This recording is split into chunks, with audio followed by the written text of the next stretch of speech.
You have the ability to have perhaps a sensitivity to the world.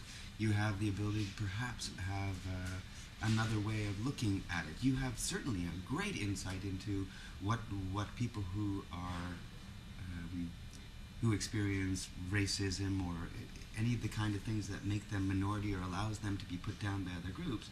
It gives you a chance to sort of go, that's not okay, because I know how that feels, and I don't want to do that to somebody else. It's not a helpful, growing thing to do. Mm-hmm. I mean, ultimately, I think you have to find a group that's going to, for whom it's not going to be an issue. Initially, it has to not be an issue for you, and that is a process. How and when and how best to deal with that process is very, very individuated. I mean, you have to sort of feel out your family and feel out how they're going to be. I mean, you have to, essentially you've lied to them for a long time. You said, I'm a straight guy, and this is my girlfriend, and I'm a straight guy, and so they know you as a straight guy. When all of a sudden you go, yeah, that's not so true anymore, then you have to allow them a moment to make a shift and sort of go, oh, okay. And mostly, that's about them. It's not really about you at all. It's about sort of going, yeah, that's the deal. You go, oh. They either can deal with it or they can't deal with it. Does it essentially make you a different person than who you were when you started interacting with those people? No. So really, in the end, it's about not making that the most important thing in your life. There's a really long space between 15 and 50, and a lot of things happen,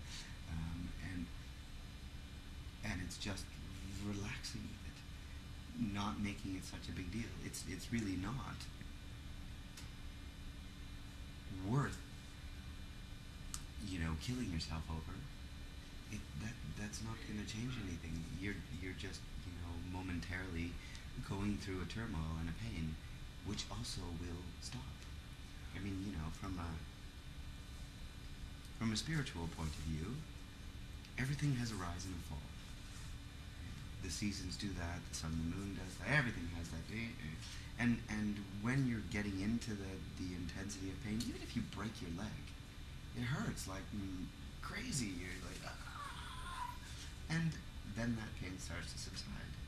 And it eventually goes away. Mm-hmm. And at some point, 5 years later, you're sitting, with your friends going, yeah, when I was 6, I broke my arm. Well, did it hurt? Let's go play football, because now I've forgotten about it. It doesn't hurt anymore. Yeah. The same thing is going to happen. I promise you, the exact same thing, whatever pain you're experiencing as you're starting to deal with the fact that you're gay or lesbian, it's going to go away too. It may be on its rise, but it's also now going to find its denouement, and you're going to then be like, it's going to be a non-issue in a very short space of time.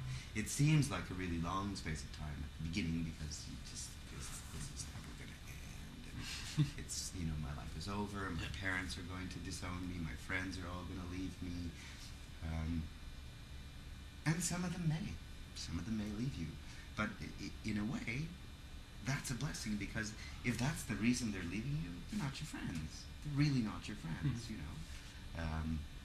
My response to people who, in a professional situation, if anybody were to ask me if I was gay, my response is, why did you want to sleep with me? And they go, why? And I go, well, if that's not what's up, then it's an irrelevant question.